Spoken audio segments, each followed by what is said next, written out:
and I'm so happy to almost see you and grateful that you've shown up today to talk about brain health and healthy connections and human connection. And what's amazing, I'm Dani, Klein, Modisett. I guess you can see that. I'm the founder and CEO of Laughter on Call.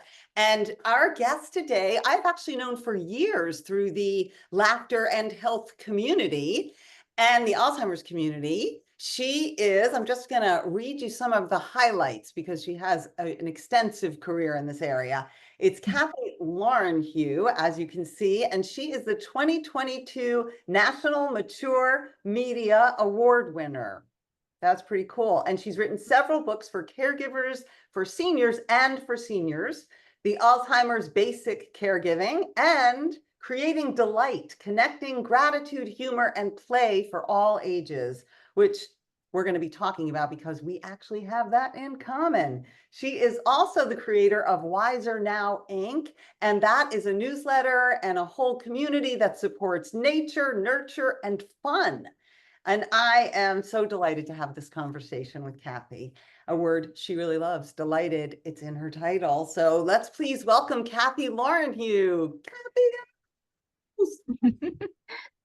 Thank you.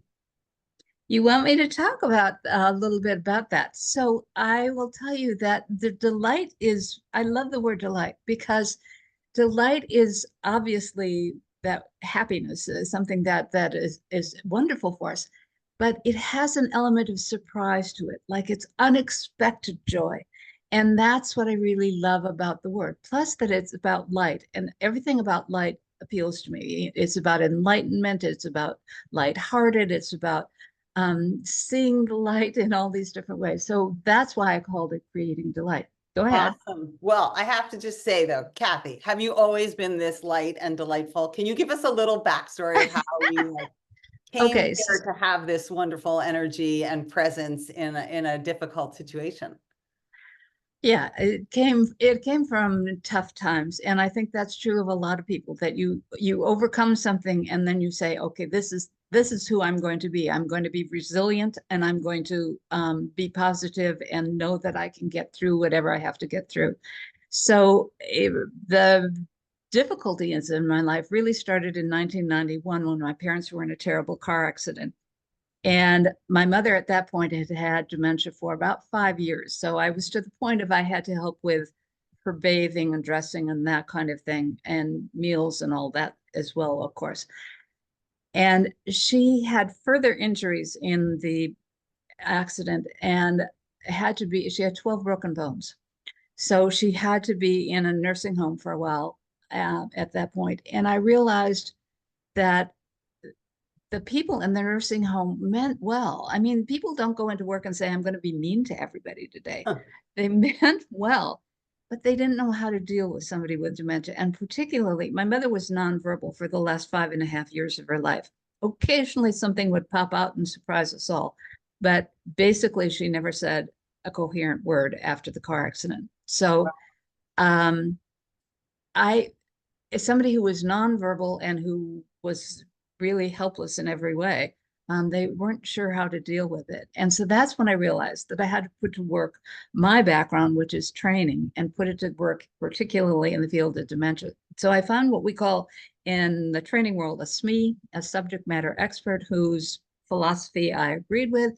And I started a newsletter, and I eventually had 2,000 subscribers. And then that went into a career of training in a variety of ways. But then I realized caregivers need the help.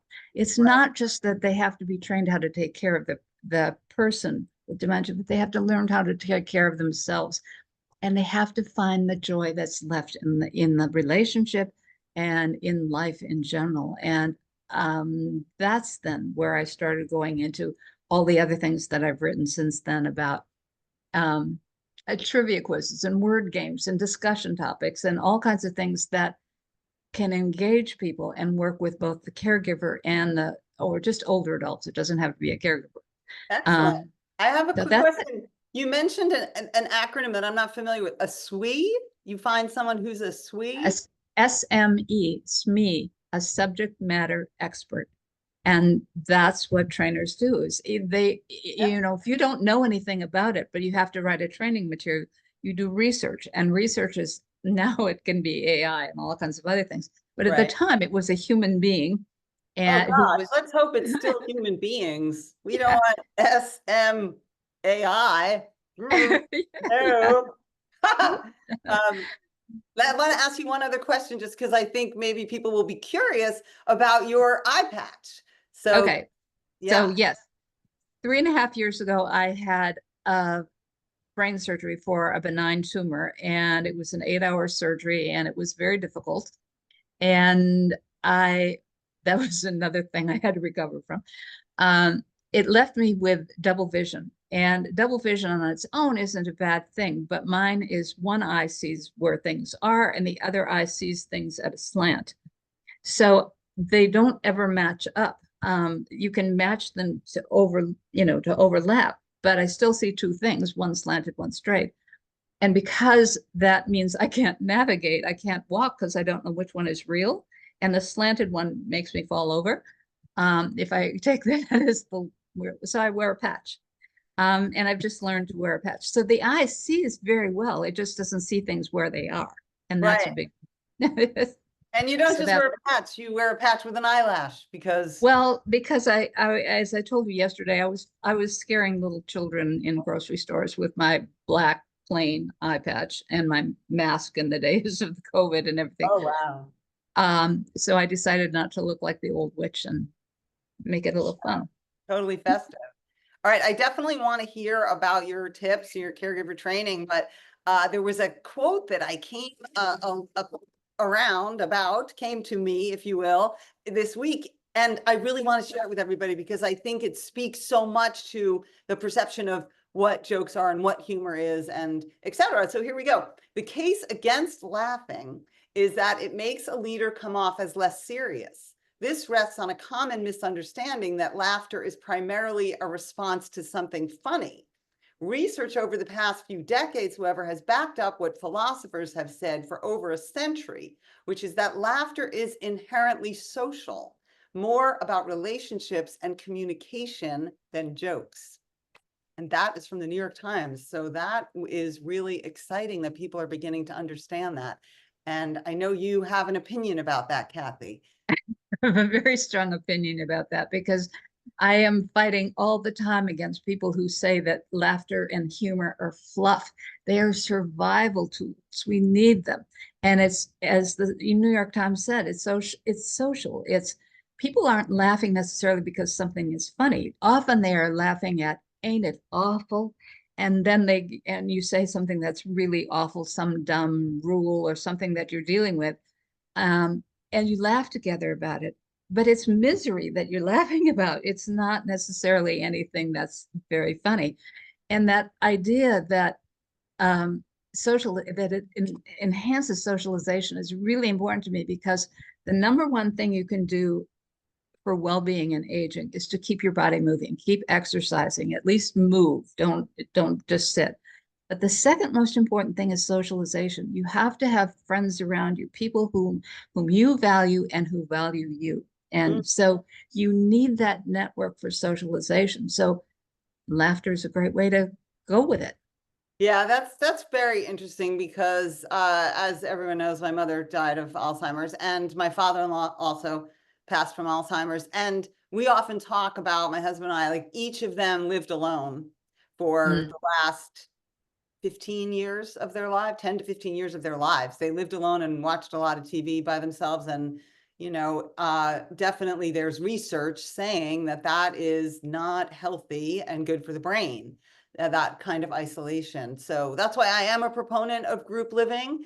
But of course, we know the challenges there, which is why the work that you do and the work that I do is all about helping caregivers to be more present and more attentive under stress and find joy, because ultimately I do feel that living in a community is healthier for everyone, really. Which leads me, I would love to hear a little bit about your caregiver training, and you can throw us a couple great points for help in that area. Well, part of what we have in common is some things about improvisational theater and the ideas behind that. We'll talk a little bit more about that later. But part of what if you're dealing with somebody who has dementia, but often these things apply to people who don't necessarily have dementia, there are certain things that are hurtful to the relationship, and that make them hard to understand. So things like being tired. If you are an older adult, you often have less energy. But if you have dementia, every single thing you do takes brain power, and it's really exhausting. Hmm. So fatigue is the number one thing that creates difficulties, because somebody isn't doing something you want because they're too tired. The second thing is frustration, because if I can't do what I used to do, and in fact, I don't even know how I'm supposed to do it, that's very frustrating, because I feel like I ought to be better than this and I'm not. And that can be true for any older adult dealing with new technology, because all of a sudden there's all these things and your grandchildren can do everything and you struggle with it. So the frustration is there, and you're confused about what's expected of you. Hmm. But there's also just a lot of chronic illness that people might have. So if they have arthritis, or if they have diabetes or some kind of other thing, that contributes to their lack of well-being. And they might be just cold or hungry or thirsty or too hot. There's all those just, and environment is another one. I have to mention environment briefly, because environment is so important. So much of what people are, especially when they are living with dementia, they are feeling that something is a room that they're in might be too crowded, it might be too noisy, it might be too dark because they need more light to see.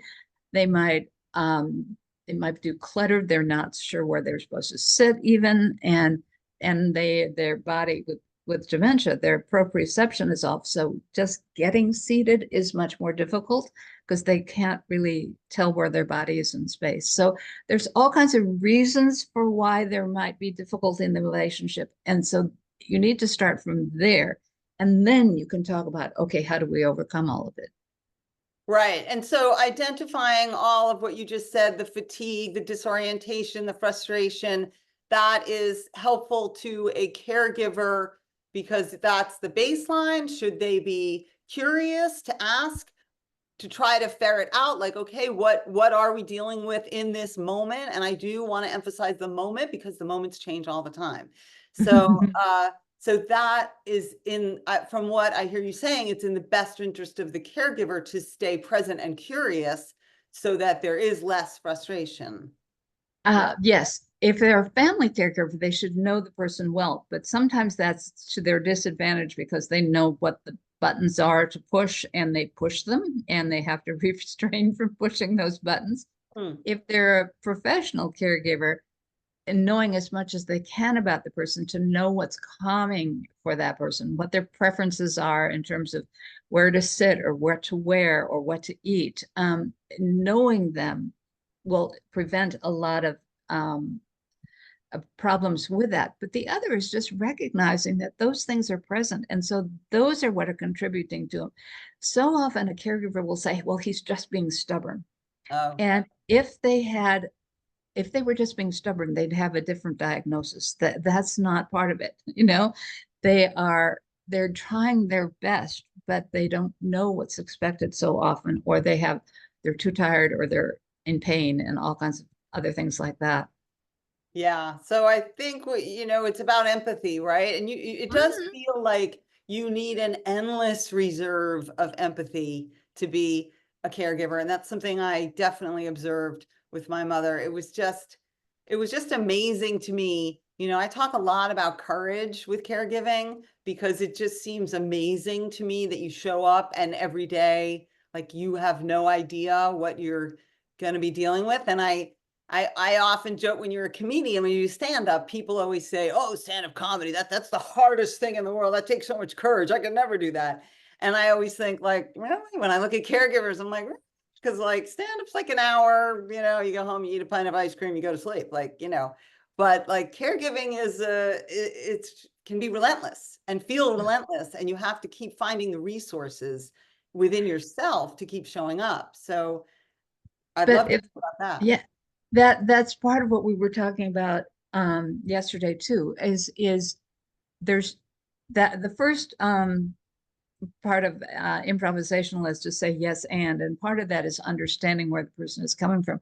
But another part of that is to be present in the moment and then look at what might be funny and what's possible in the moment. How else can you look at it? So I always use the example of if you're in improv situation and one person says, you have a duck on your head. If I say, no, I don't have a duck on my head, that's not improv. But if I say, yes, and it's about to lay an egg, give me your purse, then that gives them something to do and something to go on. So you always have to know what can you add to it to make it flow, and and look for the fun and the joy in it. And there's an awful lot of it there still. Right. Yes, obviously that was the whole genesis of Laughter on Call, was doing exactly, was engaging in this way. And I love the story of, we do interactive improv with groups of people in cognitive decline, and we take suggestions from the audience, and whatever they say, it's yes and oftentimes we'll do a cruise, like, well, okay, we're all going on a cruise, everyone, and where are we going? And they say, we're going, and then, okay, well, let's go to the bar, let's have drinks. And so we pass out drinks, and and you also give, we give choices, right? It's not open-ended. It's because that's could cause anxiety. So it's like, well, you can have a glass of wine or a martini, glass of wine or martini.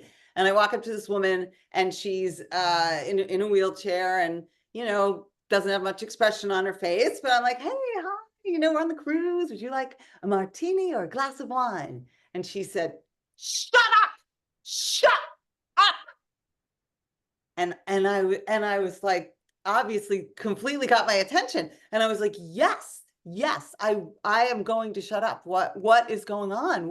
It's so loud, it's too loud, and it was, and I was like, yes, it is too loud. And then called out to the other improvisers, you know what, it's too loud on this boat, and kind of drew her into the scene from exactly where she was, and not shutting it down or looking for the laugh, like, where's the laugh? There's no laugh. But there was connection, and she then joined. She actually did end up joining in because she felt seen and heard. And that is exactly, seeing people where they are and working off of that, and improving literally off of that. Yes, exactly. So it's not just, you have to be aware of these other factors that might be influencing how they're feeling at the moment. But then you have to know what is it exactly that they need at that point. And part of it is to be drawn in, to be seen and to heard. So and heard, you affirm how they're feeling and recognize that this is where they are at the moment. And just that often is calming, because that's what they want to know, is that somebody sees them and hears them. It's what we all want. That's why I keep saying that we talk about how to care for a person with dementia, but we all want to be seen and heard and understood. So it's not that they're very bizarre and unusual. It's what it's real.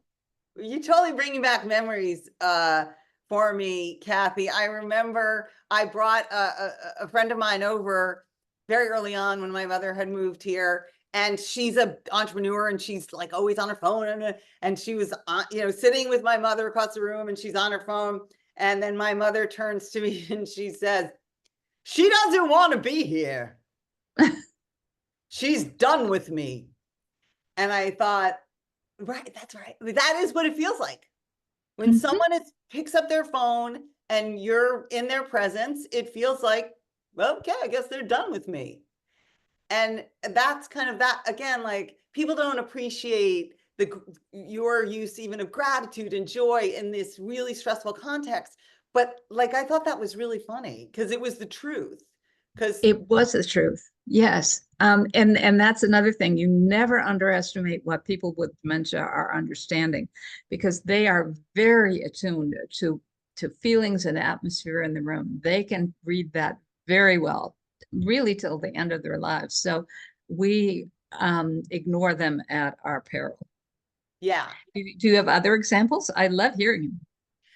Well, I just remember that that idea that as they lose cognition, they actually become more emotionally sensitive and more attuned to tone of voice and facial expressions, that idea of mirroring, right? And that even when they're nonverbal, you can create a connection by making a face or playing music for sure. And I do remember how frustrating. It's interesting what you said about family members pushing buttons. Like, I can't believe that anybody would do that intentionally.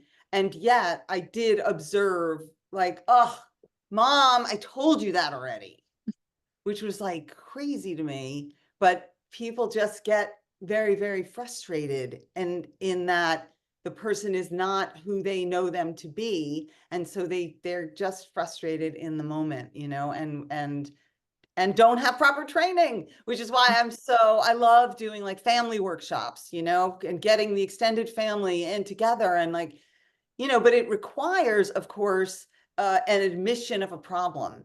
It really, like, that's like the first, like, you have to admit, the person has to admit, the family has to admit, and then they have to be willing to learn and kind of go on the journey instead of living in constant frustration with what isn't anymore. Exactly. Two things there. One is that we have to have empathy for the family caregiver.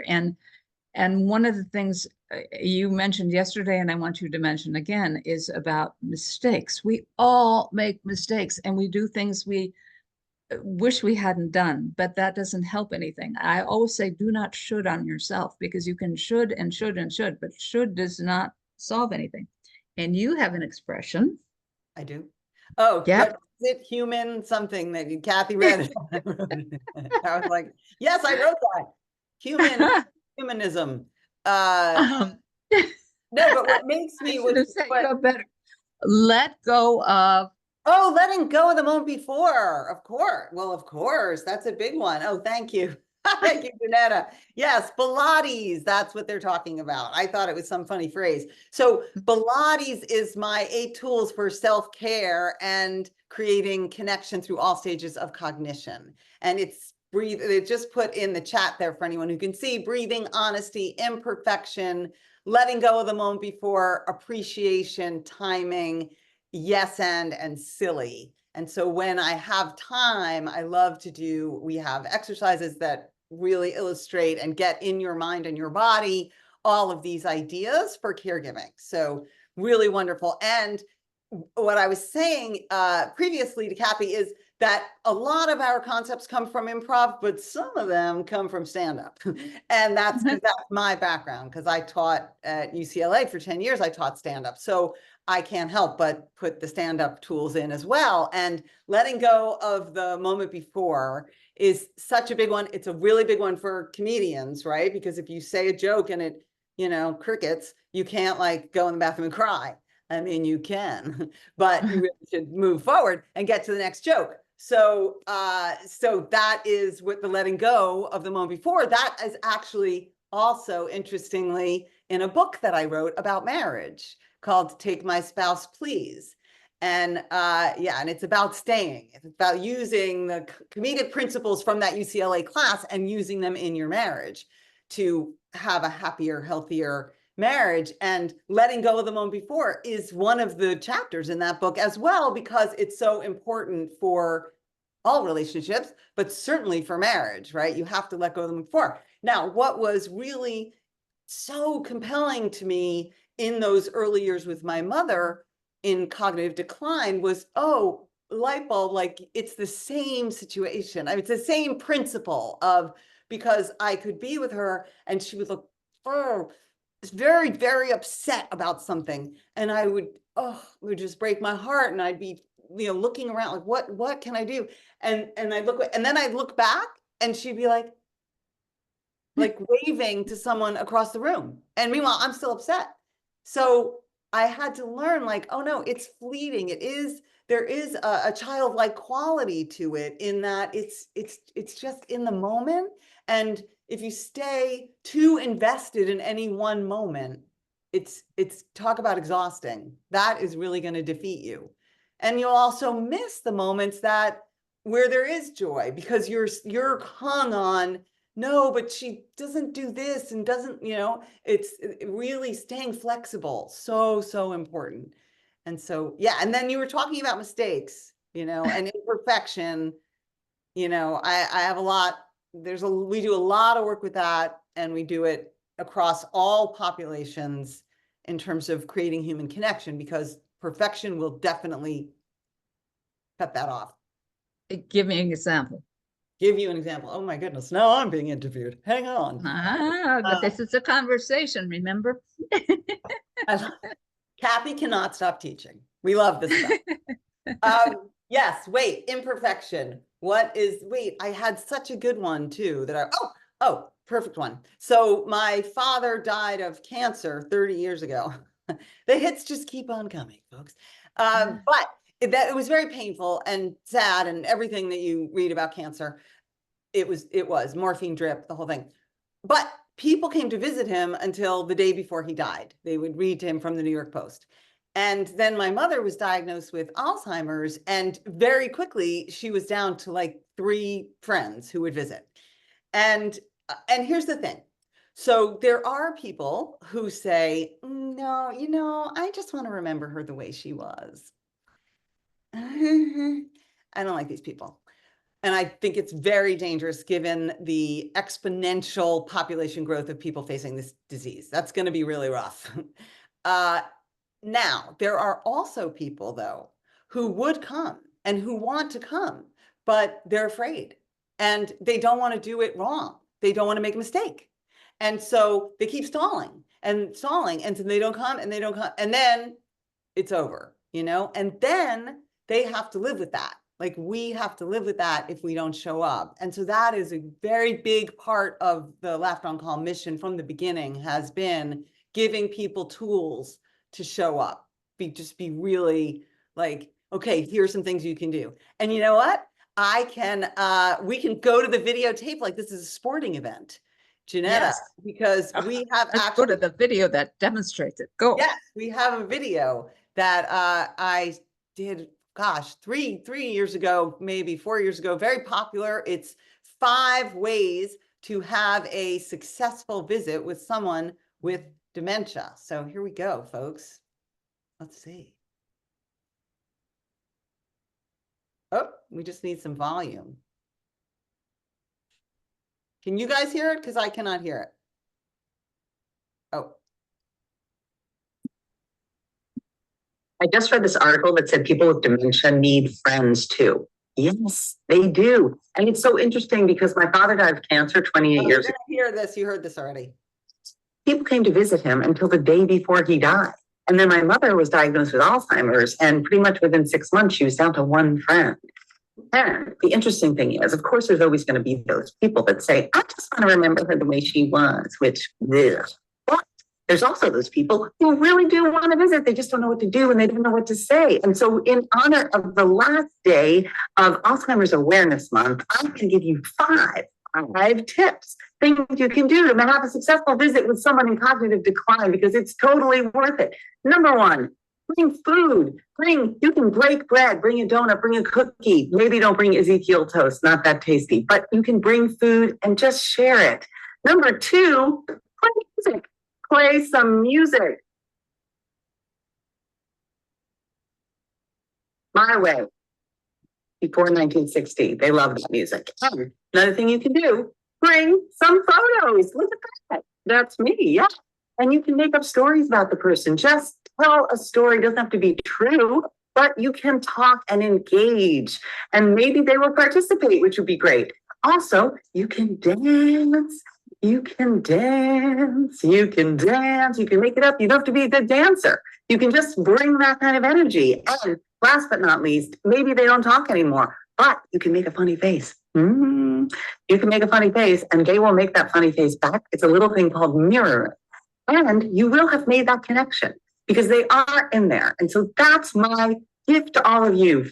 5 things you can do to engage with people in cognitive decline. It does matter and they will so appreciate it. And so do I.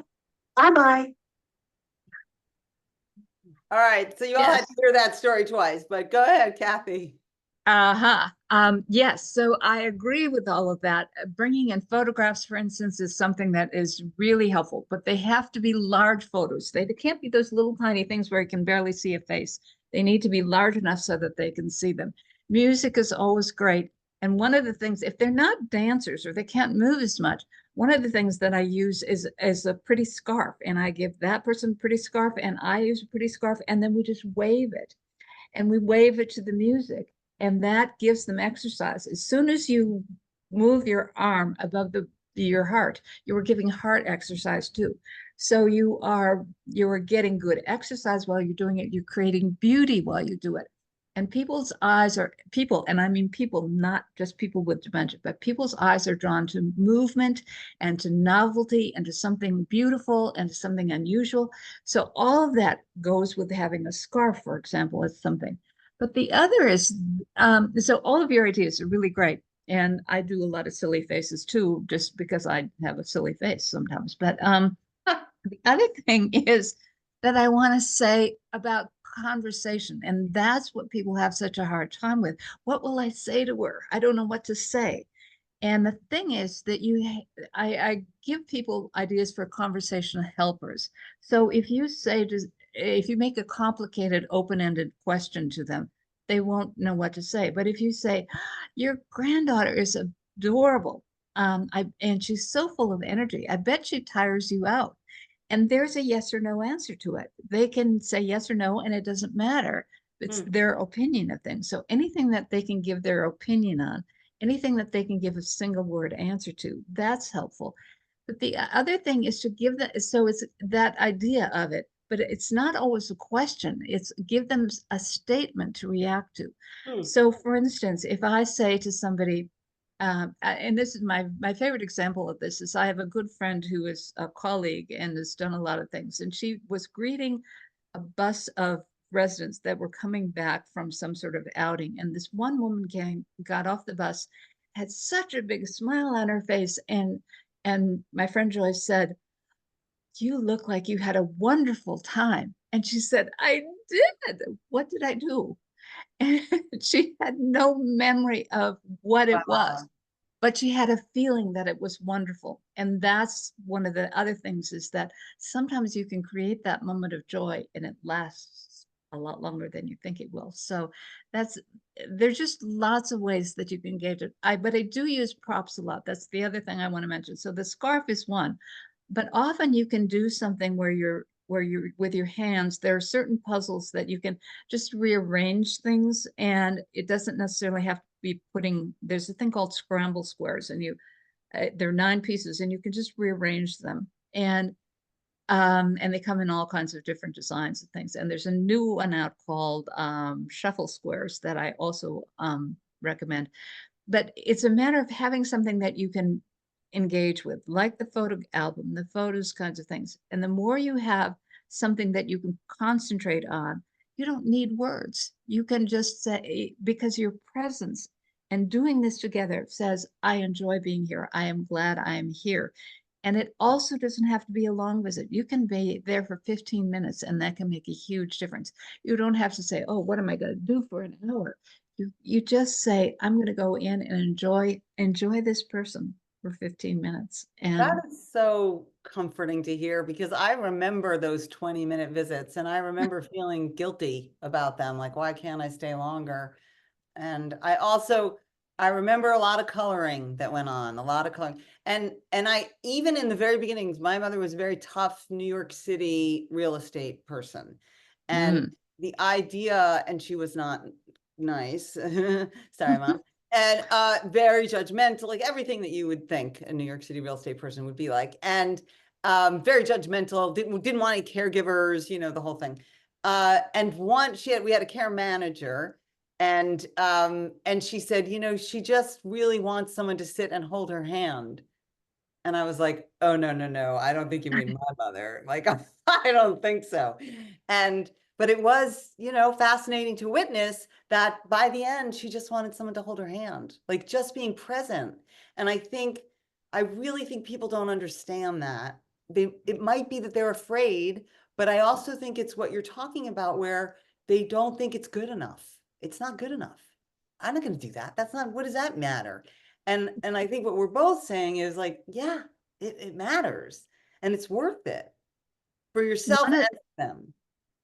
Yeah, but I'm sorry to interrupt you, but it brought to mind my father, who would go to visit my mother while she was in the nursing home. He also was very ill, damaged by the car accident, and was in and out of the hospital a lot. But he would go to visit my mother in the nursing home while he could, while she was in there. Eventually, she came to live with me, but while she was there, he would go and they'd sit on the couch, and he'd leave after 15 minutes or so, and he'd say, well, that was an exercise in futility.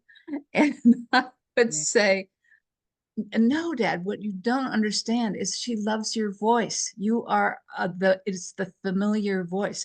So one of the things I also recommend is reading to the person, because they just want to hear you.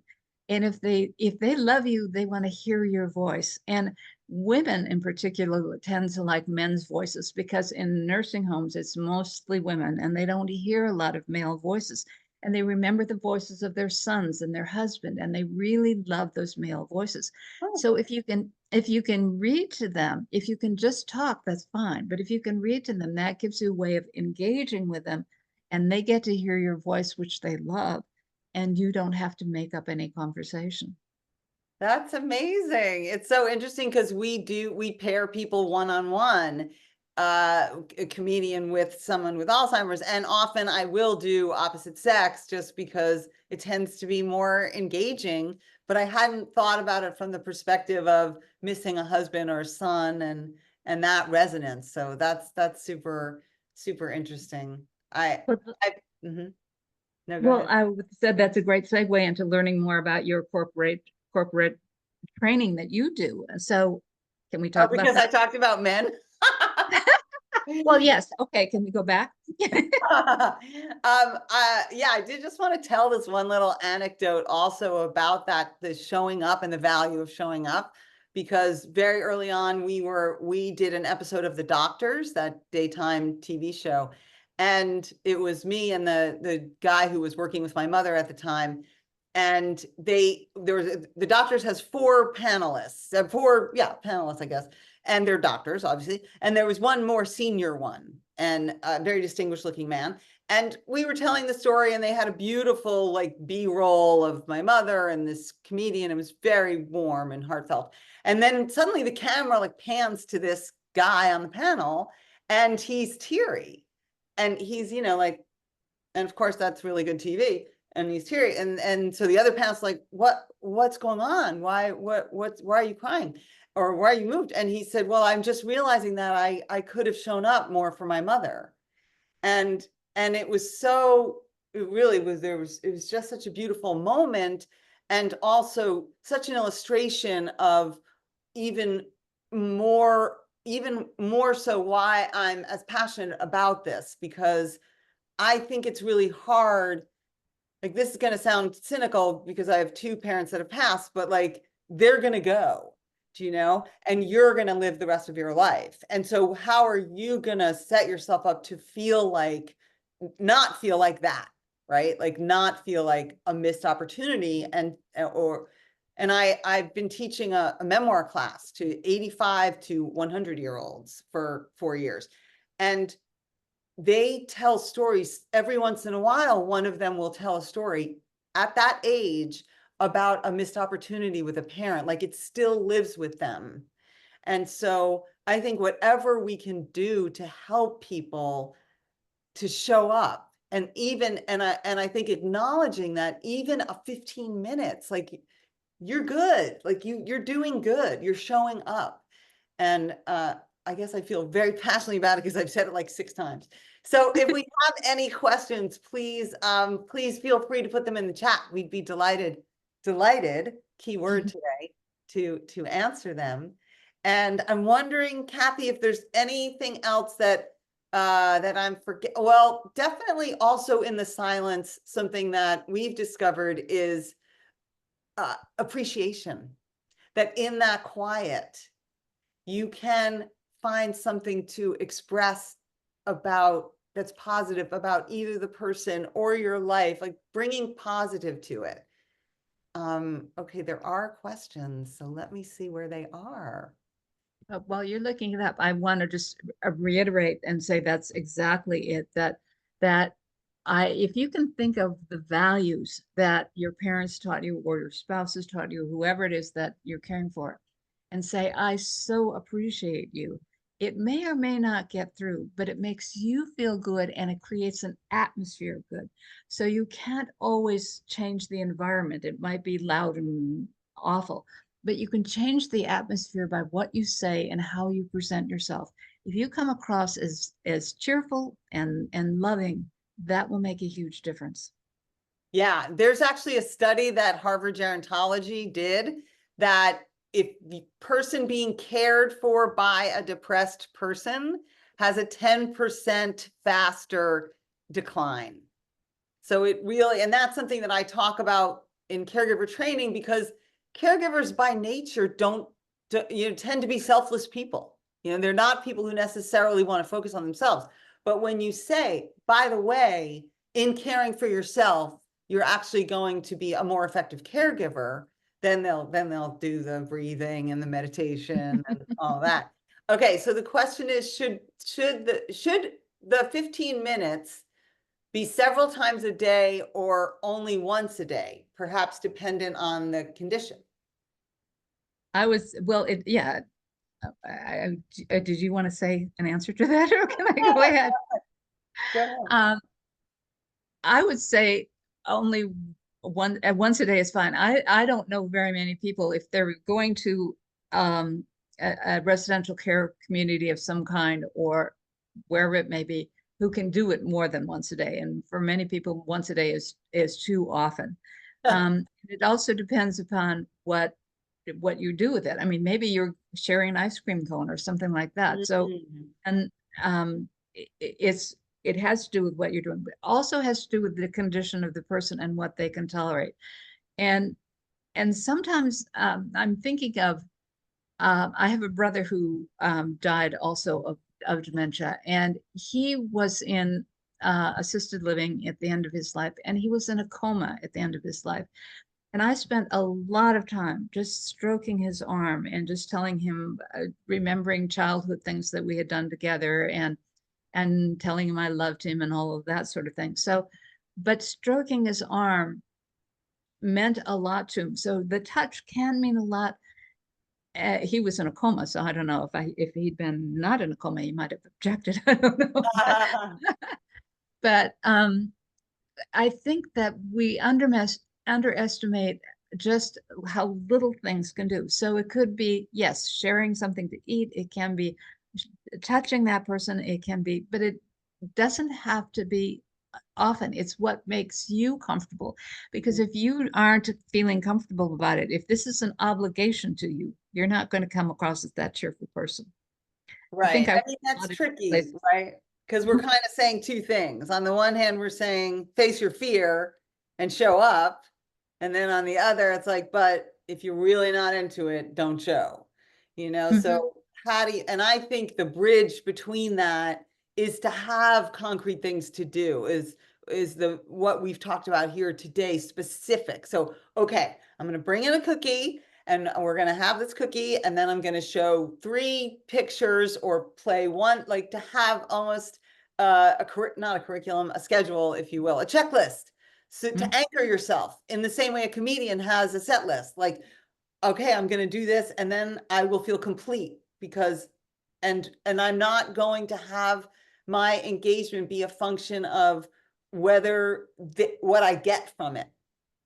Right? Because sometimes you can show up, and certainly with my father-in-law, may he rest in peace, like not that excited, but because he's very, very angry about his circumstance. But you do your best, you try. And I think that that just goes a long way for both sides. And we don't have that much more time. And I know you wanted me to talk a little bit about our expansion, if you will. So yes, definitely, this is our heart and soul, where we launched in the healthcare space. And then in COVID, of course, we were completely shut out. We were doing everything in person, and we were completely shut out from all of our communities and our people, and really told, probably going to have to wrap it up. And that was a very sad Friday. And I remember Janetta is on this, and I remember the conversation we had. And of course, it was a rainy Friday, of course. And, but we had a camera in the office. We had a little Lenovo camera that was on the computer because we were training comedians virtually. That was the one thing we were doing. And I thought, well, if we're going to throw it in, why don't we at least do something for our people? So we started doing lunchtime laughter. It was Monday through Friday from 12 to 12:30. It was open to the public. And we assumed that it was going to be for seniors and caregivers and our people who are isolated. And very quickly, perfectly lucid people were showing up who were just isolated and needed to feel connected to something. And furthermore, we were feeling better. Like we knew it was working because we looked forward to it. Like the whole Laughter on Call staff would come on, and it was scary times. But in that half hour, engaging everybody, being silly, doing simple improv games, we laughed and felt better. So I always used to say that I was the Cy Sperling of improv comedy. And maybe Kathy's old enough to laugh at that joke. But Cy Sperling was the hair club for men. He was like, and he used to, on the East Coast, he would get on, he'd say, I'm not just the owner, I'm a customer. And then they do like a close-up of his hair plugs. But that's how I felt, that, oh, wow, this does really work. And so I was also reading about HR and the struggles that HR was having in supporting mental health for their teams distributed all over. And we basically took lunchtime laughter, turned it into what we call the happier hour, and started advertising to HR. And that became like very, very big, very fast. That was a very big November, December holiday season. And then since then, we do everything now. And we do virtual corporate team building, and we do learning and development using comedy tools to improve communication and boost morale, leadership coaching, and we do it in person and virtually. And of course, we still have all the work that we do with the seniors. So we're just a laughter factory. Just bring in the human connection and laughter wherever we can, because the skills are transferable. They really are. So that's where we are today. And that's pretty wonderful. I mean, part of why we connected was the human connection, that laughter, humor gives us a human connection. And everything I do with my company is trying to give people more opportunities for brain connections. So that's why I write trivia quizzes and word games and do all the training that I do. But I do those because then you can share them with somebody else. So then it becomes human connection, because now I've given you something that's fun to share. So I haven't mentioned it earlier, but I can say it right now, right? I have a newsletter called Weightlifters, and it's WAIT. So when you're waiting anywhere, or when you're feeling anxious or bored or whatever, I do a lot of crazy subjects every week. It's downloadable, subscription based to your email. And I do things like I did it on hen racing. In England, there's a pub that has hen races where they sort of try to train their hens to run a course. Wait, you're saying hand?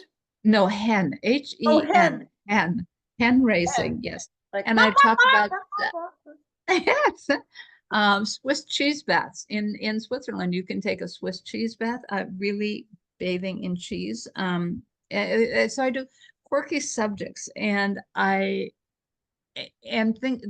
all about keeping your curiosity alive, because if you don't keep your curiosity as you age, you become apathetic. And if you become apathetic, you become depressed. So we need each other to keep us curious and to keep us social. And that's my spiel. I love that spiel. And it's very specific, and it speaks again to the need for socialization. And again, this is what corporations are finding. That the isolation, and obviously at this point, many of us know about the Surgeon General declaring loneliness epidemic, and as bad for us as 2 packs of cigarettes a day. I mean, it's just, and yes, was that an outgrowth of COVID? Yes, for sure. It definitely brought that to a boil. But the awareness of the need for socialization and human connection, that has been a positive byproduct, I think. And leaders are very aware of that. And of course, as I always say, and Victor Borges said it before me, laughter is the shortest distance between two people. So if you want people feeling seen and heard and connected, get them laughing together. And then they will immediately, and plus you can't do something else and laugh. You are present. I think it was Stephen Colbert who said, you know, you can't be in fear and laughing at the same time. So it's an excellent tool to achieve what is so important. It seems to be a priority. If you go to any HR conferences and all in that whole community, human connection. This is what everybody in every company needs in order to flourish. And it's just more challenging, I think, than it was pre-COVID, because pre-COVID, there wasn't any question. You go to the office, you go to work. And now a lot of companies are hybrid. I remember I spoke to someone at a conference from Ford who said they had wanted everybody back to the office, but then they didn't have desks for everybody. And so there was that, because then they decided, okay, well, we won't have everybody back. We'll have everybody back 2 or 3 days a week, but then you don't have your own desk. You do what's called hoteling. And they were getting a lot of pushback because nobody had a sense of place. And so it's way more complicated now to create that.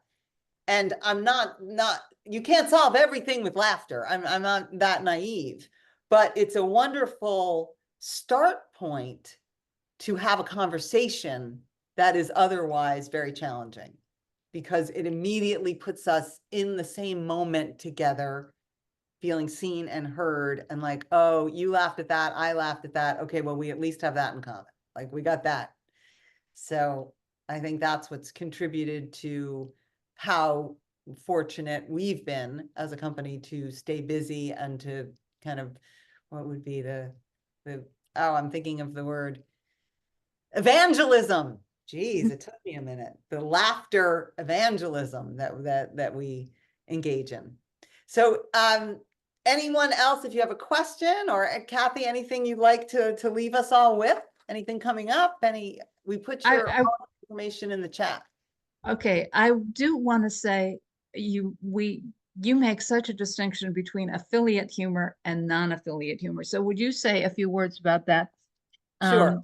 Before we end. Yes, Kathy, Professor Kathy, I will. Affiliative humor, it's actually from the word affiliation. And yes, that is the humor that we travel in. And it is a lot how it sounds, affiliative. So it's to make people feel better. We always want people to feel better when they leave us than when they started, or feel closer and more connected, as opposed to aggressive humor. I just wrote a blog post about this today, actually, because of the time we are in history and all the political conventions. Great examples of aggressive humor going on. Lots of aggressive humor going on. Lots of put downs and sarcasm, and yet effective for, galvanizing your constituency, because we're all in on the joke, right? But potentially damaging and not something that we should engage in as individuals, I don't think. But maybe I've gotten soft in my old age. So yes, affiliative humor is humor that builds people up. Self-deprecation can be a part of that. I don't love self-deprecation, particularly for women. And my one hard and fast rule about it is, don't be self-deprecating about anything you're being paid to do. Don't do that. Don't do that. So I can get on and, I'm not going to come on and say, well, I mean, I wish I was funny because that's annoying, and disappointing. But I can say, you know what? I probably shouldn't cook, because I actually defrost. And there you go. But so just to be aware, although self-deprecation can work, because especially for high status people, it can humanize you to say something a little bit humble. Again, just not about the thing that people are trusting you to deliver. So that would be my great distinction there. Thank you, Kathy. Yes, thank you for giving me this opportunity to talk to people because there's so much that, I mean, I know we could go on and on because there's so much that is very practical that we can do. And that's what I try to do in everything I do, is that I try to be lighthearted. So when I was writing my newsletter, for instance, and talking about continence care, I said, we can't be anal about this. And that's kind of my go-to explanation of how I talk about lightheartedness when you're in a difficult situation. So lightheartedness is really important, but being practical. I need to give people exactly what they can do, all the tools. And that's part of what you're all about too, is you don't just talk about it, you give people the tools. So I think we've made a great team today. And We're I a have, great oh, I team. can't show Yes. my book. I can show my book. Yes, you can show your book. We also put it in the chat. And even I haven't talked about Take My Spouse, Please. That's my book. If you want, it's particularly good for the first 10 years of marriage, or if you're dating. I'm realizing now 23 years into marriage that there's probably another book. Like you can take it to the next, it goes to a next level when you hang in there that long. But it's a great book for early marriage for sure. And that's it. Thank you. We will have this recorded, and we'll make sure that Kathy, any of your people that want it, we'll make sure and have it available. So Okay. Were there any other questions we didn't answer that we should have answered? I don't think so. Okay. I don't think so. Yeah. Okay. All right. Well, Well, a big it's been thank you fun. to Kathy Laurenhue and to my team for running a beautiful webinar here, and to all of you for showing up. Really appreciate it. Hope you got something out of it, and love to hear from you, Dani at laughteroncall.com, and we'll see you next month. And Kathy at wisernow.com. Yes.